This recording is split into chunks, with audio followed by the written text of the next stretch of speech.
Welcome all to the new video stream here at John's Films. This is the first time we've done this, and I thought this might be an excellent opportunity for us on Black Friday. We're going to do some Black Friday laptop shopping. We'll talk about the different processors that are required for this video editing world we live in, both for Premiere Pro and for Davinci Resolve. Here is one of the major upgrades as we're getting started. One of the upgrades you could expect might be really helpful in any of these laptops. This is an upgrade to a 970 EVO hard drive. This hard drive is an NVMe drive. I would not recommend the 2 terabytes at this price here on Newegg. I just happened to be on this page. But I would say that the terabyte here and the terabyte on Amazon are worth it given the prices. All right, so let's get started here. We are going to jump into laptop shopping.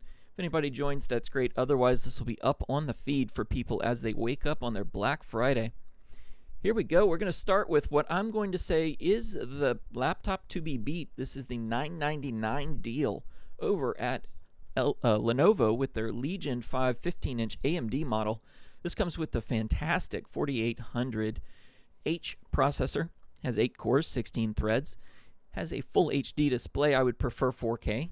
Gives you a bit more space, a little more elbow room. This one is an IPS panel, however, which is the best of the 3 major panel technologies that you're going to use in these consumer laptops. It says it's got Dolby Vision. I don't put much credence in that.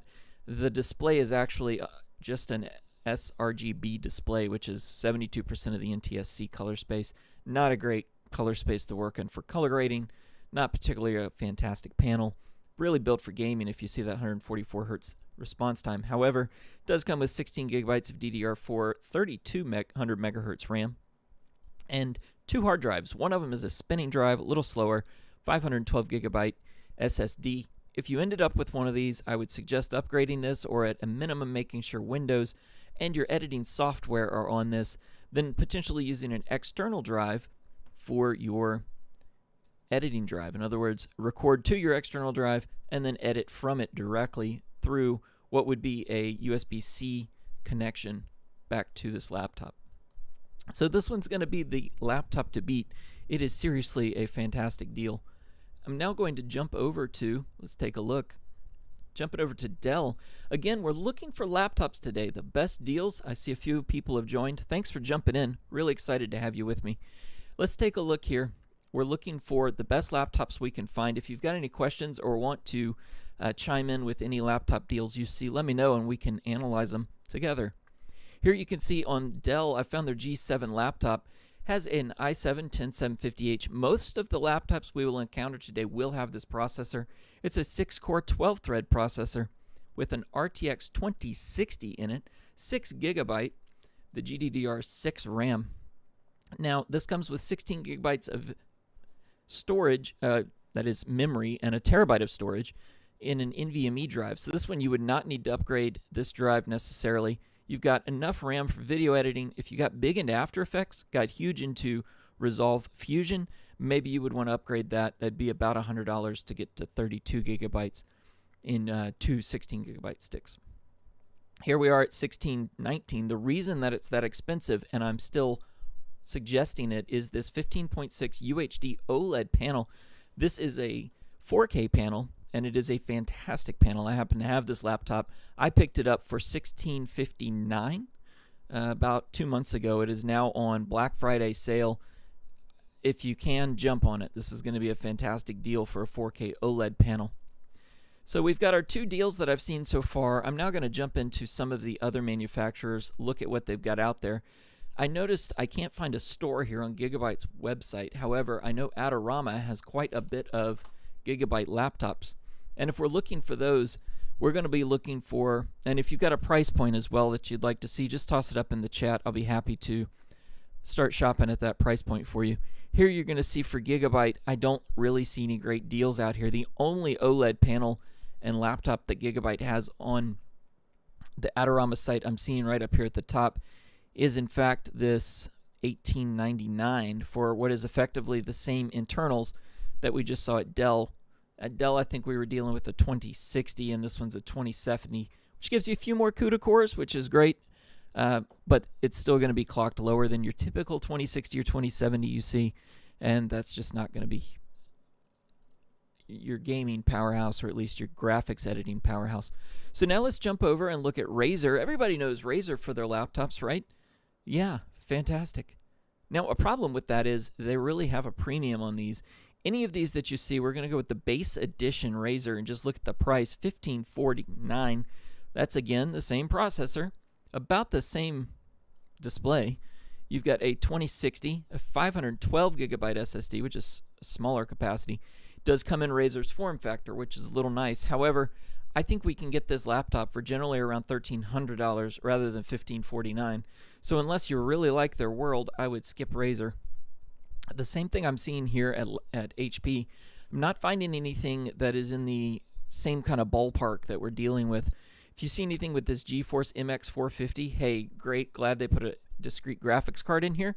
And discrete graphics card, for those of you listening, that means that it's a separate graphics card from those that exist inside the Intel processors. And AMD has a couple that come with them as well, but in this case, it's an Intel.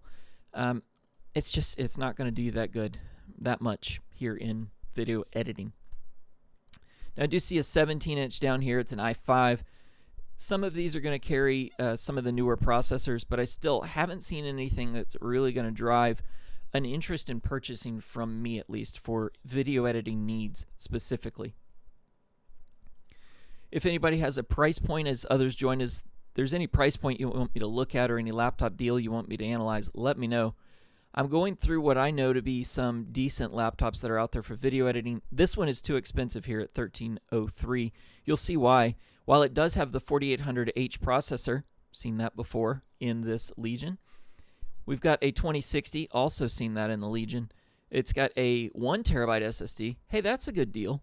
16 gigabytes of RAM, that's nice too. But when I really break all this down, I can do better with this Legion laptop.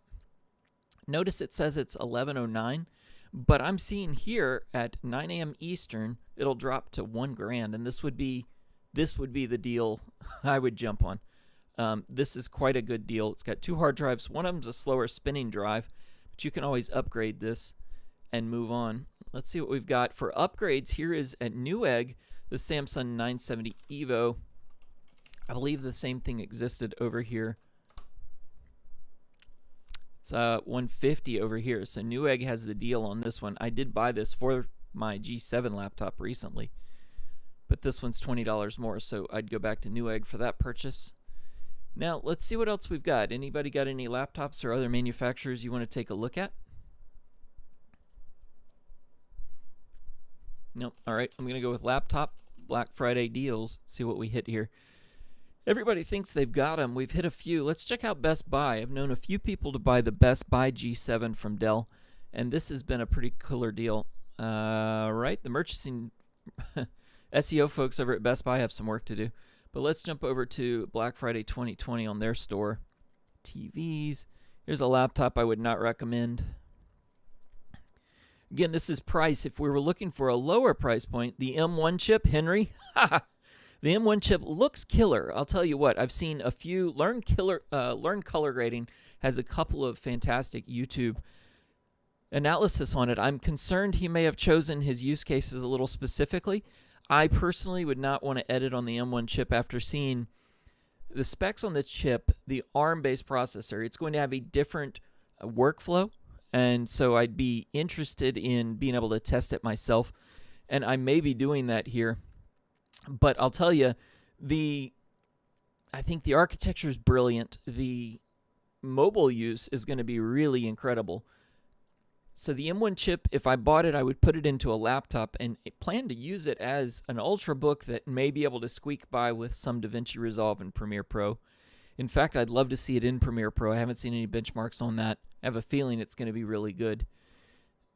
But again, for everyday video editing, it's not going to be my daily driver. The challenges that I see, one, dedicated video memory, it's going to be limited. And if you really got heavy infusion, I think you would pay a big price. I think if you got a heavier timeline, you would pay a big price, because I see examples in my benchmarking of Davinci Resolve taking advantage of video memory in its timeline use. So when you load a different timeline, I see video memory jumping up significantly.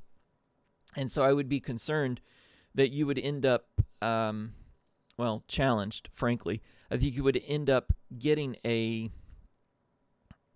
delay, a latency as it's trying to use that and swapping back to the primary SSD storage. But otherwise, man, it's an incredible chip. I'm really excited about what I'd consider kind of Gen 2. So whatever they're building and cooking to go into their iMac, that one, they've proven they can do this. That one would be absolutely insane to me. Any other questions? That was a great question. It's one of the top topics that I get in comments in my videos right now, and it's definitely going to be something to watch here in the future. Here we go. I'm going to throw on a webcam for us, and I'll just throw it over the corner so you can see I'm truly awake. All right, so let's keep going on Best Buy, and if anybody has any more questions, let me know. Yes, the M1 looks smoking hot. I really can't wait to get my hands on one. The M1 that I would get, I think the $1,000 config on the Mac Mini might be the way to go. It comes with a little bit more RAM and a little bit more storage, but none of that is still dedicated video memory, and that I've seen be a limiting factor. The new Intel Iris graphics processors seem to run Resolve, but I get a lot of comments of folks not too thrilled in that. Here we'll click on our laptop deals at Best Buy, and at Best Buy we're going to jump down Best Match. So here's a MacBook Air. This is the older one, I think. Not something I would get that interested in at this point. In fact, I've got a video that says don't buy a MacBook for it, and you know what happens is people jump on there and rail against me for not recommending the new M1 chip, and well, that's an older video. So yeah, the Mini, you want to let's configure one, Henry. Why not? Can always change the title of this later, right? I am pretty interested in them. So if I hit Mac and I go to the Mac Mini, let's shop through this. So it says it's got inside it would be considered an APU, which is a chip that includes the CPU and the graphics processing unit. I would look at this and say, I don't know about 3x faster CPU performance. You'd have to narrow down your metric pretty tightly to get to that. 6x faster graphics, I'm sure that's in some benchmark that they've tailored or gotten that happens to fit their chip pretty well. When you're talking about processors, you're talking about currently, and they're switching the paradigm a little bit here. You see, in your standard laptop processors, you're looking at the number of cores, and one of the things that the laptop manufacturers do is they scale your workload among the cores to try and limit the amount of power that it uses and heat that it generates. Just like automobile manufacturers, if you've got a modern V8 engine, it'll often turn off 4 of those cylinders, and that's to save gas. We're doing the same thing inside these laptops. This came more directly out of cell phones. Cell phone technology's done this for a bit, where they call a big little architecture. So they'll have a big chip core, and that big core is going to be doing a lot of the major lifting work, but if there's little things that need to happen, maybe background tests or something, the cell phone manufacturers have developed little cores, and those little cores take a whole lot less power and generate less heat. And those are the two things that you're trying to fight when you're trying to shove these things into small packages. And so in this 8-core footprint, they did the same thing here, where they've really brought this to the mainstream, the big little architecture. Intel's doing the same thing in future chips as well, and I imagine AMD will do something quite similar. This also has a dedicated neural engine, another kind of growth out of what I would bet is their iPhone architectures and what they've learned. So the neural engine is dedicated, much like you see in some of the graphics cards. So the RTX series has a dedicated neural engine in the graphics cards. So it's not like they're missing all of the components here. The challenge I've got is how they've got their memory architecture set up. And this may be naive, having not seen the internals of it as closely as I'd like to. They don't typically publish enough data for me on these chips. But here we are, neural engine. It's got a GPU and a CPU all in one package and one RAM to rule them all. This is where I'm concerned. It's got a unified pool of memory. That's great. Could work. I just haven't seen the architecture behind it.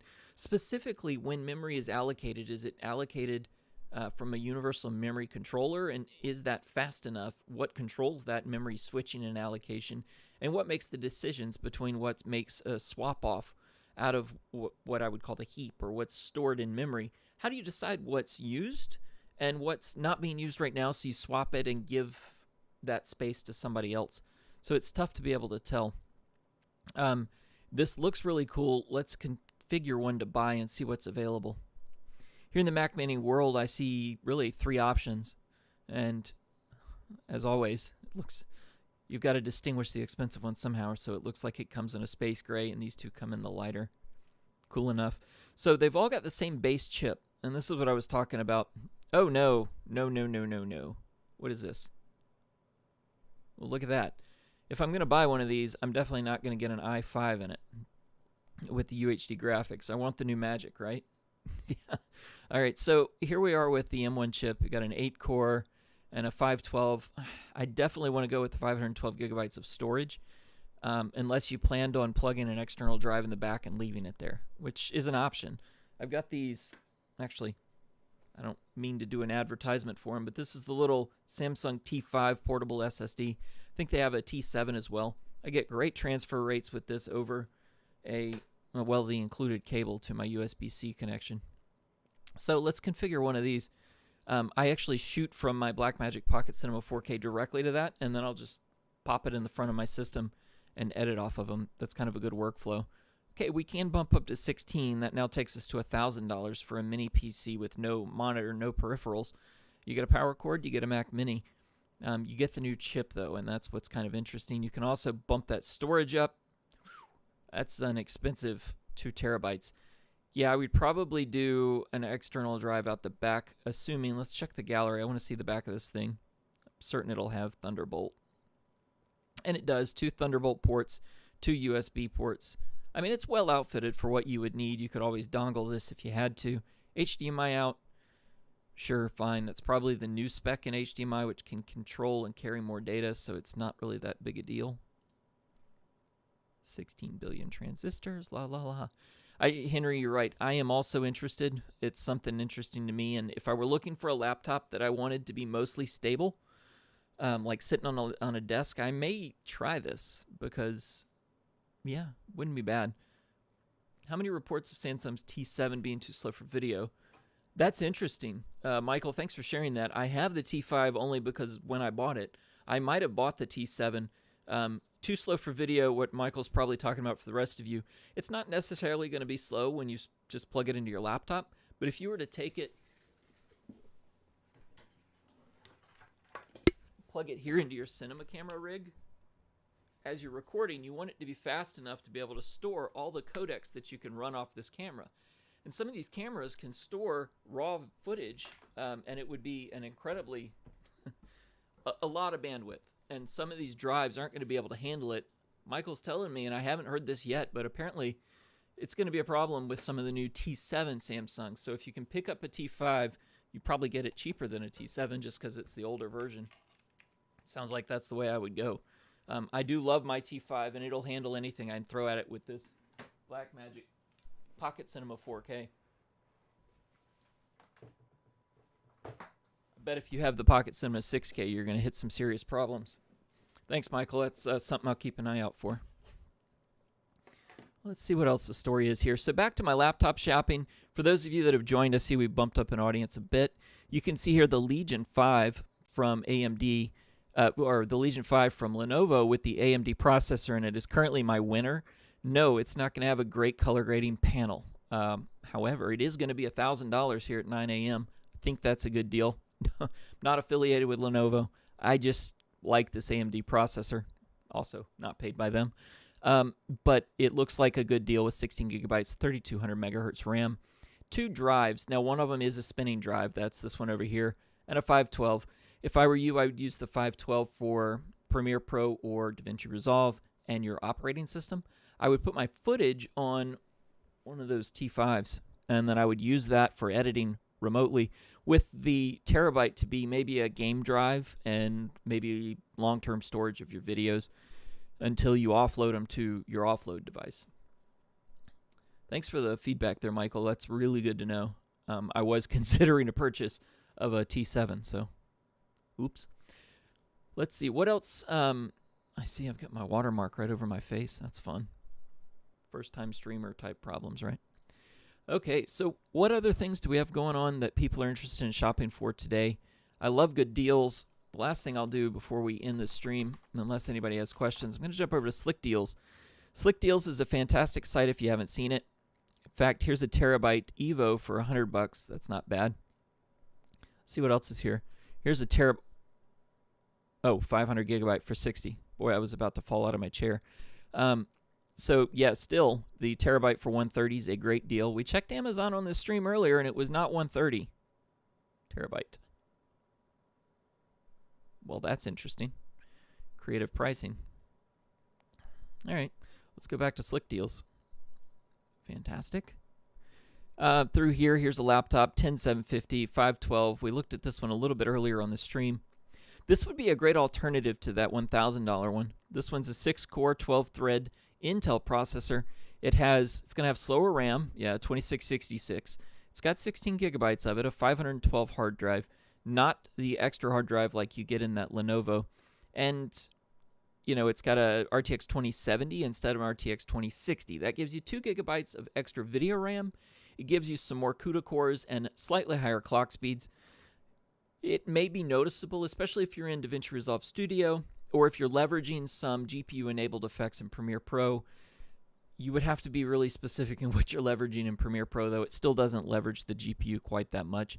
They have recently implemented hardware acceleration through the graphics card encoders, the NVENC encoder that does hardware acceleration in Premiere Pro. In certain instances, I have not found that it does it in timeline, though, and that's one of the major needs there. This Core i7 processor, it's fine. It's effectively the same one Intel's been hawking for 3 generations now.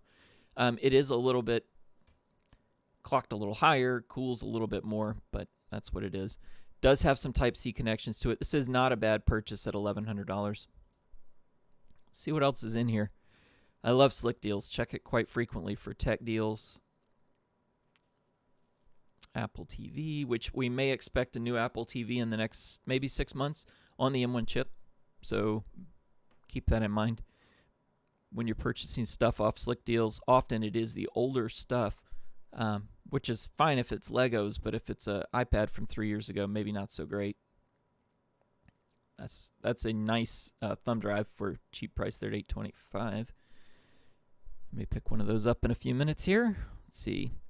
4930 1080p. So this is one of those giant wraparound monitors, except for it's 1080p, and so everything you're browsing is below the fold. Kind of annoying. The fold on a web page is the point where it breaks and you have to scroll to be able to see under it. In fact, fun fact, you'll notice most websites try and stay above the fold with their core message because they want you to get hooked. Amazon's a genius at this, and they make sure that they have everything built to be right above the fold.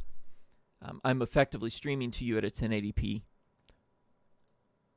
resolution. My monitor, however, is 1440 top to bottom, which is helpful for editing. All right, so I'm going to check one last run through. Here we are at Black Friday deals on Slick Deals. Let's run through these and see if there's anything worth looking for, and then we'll end the stream unless anybody has anything they want some questions answered around for shopping today. Exciting day. Here's a 4600. Wait a minute. 4600H. This is going to be less cores, but still solid clocks. 8 gigabytes of video. Nope, 8 giga, 1650 graphics. That's going to have, I think that's a 2 gigabyte dedicated graphic chip. Could be more. Not sure in the laptops necessarily. Let's check that one out. This may be a budget. Not real happy about it, but this is what I can get into video editing system. So this will be 3 gigahertz processor, the 4600H, which I believe is a 4-core system. 8 gigabytes of memory. You would probably want to upgrade the 8 gigabytes of memory, but you really don't want to see, yeah. I mean, you would not be able to fit much footage on here unless it was H.264. You would be crunching that processor pretty hard, but would live, I would say. I'm not certain that the 1650 even has an NVENC engine on it. It's got a 4 gigabytes of video memory. It's not bad. If you're generally looking for a laptop that you're just going to bang around the house and still want it to be pretty quick in everyday tasks, this might be a good purchase at $449. With the new AMD, it will be pretty good on the battery. The 1650 will pull some of that, but it'll be pretty good on the battery. The storage is lacking. You would possibly want to upgrade that with an external or internal drive. I agree with you, Michael. 8 gigabytes is not really enough RAM for Davinci Resolve. You can get by on it, though, depending on what the resolution of your timeline is. So 8 gigabytes in a 4K timeline, I definitely would not do that. But if you're looking at a 1080p timeline, I would argue maybe you could get by with that. Do I think that you'd be happy with this purchase long-term for video editing in Davinci Resolve? No. Michael, I'm curious about your feedback on Premiere Pro with this. I think you could live a little longer with Premiere Pro. You wouldn't be thrilled with it, but I think you could get by. Maybe hit film, what do they have? Something cut, shot cut. Yeah, that might work as well. All right, so that's an interesting deal off Slick Deals. Let's see what else we got. Don't use Premiere Pro. Yeah, I don't either. I have a license, however, for benchmarking stuff, and when I've messed with it, it just does not use the hardware in your system. It's a waste to spend $3,000 on a Premiere Pro editing system, if you ask me. Whoa. Okay, if this is real, I think that's going to be a shortened version. Yeah, so it's still the $500 for $60. Still not bad. Pretty good deal. And as I just had one of their Pro drives die on me this week, long live the 960 Pro. Probably be upgrading with one of these. What's interesting, the difference there, if you've ever seen the Evo and the Pro drives, the Pro drives are typically planned for more read and write cycles than the Evo drives. They're rated for longer use and about double the use, actually. So you are getting what you pay for if you get a Pro drive, but it's hard to pass up these cheap $130 terabyte drives, NVMe drives. All right, so that's going to wrap up the stream unless anybody has any other questions or other deals that they're looking for. I appreciate you swinging by early this morning and hope that you have a good Friday. Hopefully you're off work today and you're enjoying browsing with coffee, and that's about it. So have a great day, and thanks for watching. As always, I'll have some of the links below, and I do thank you for stopping by. Have a great day.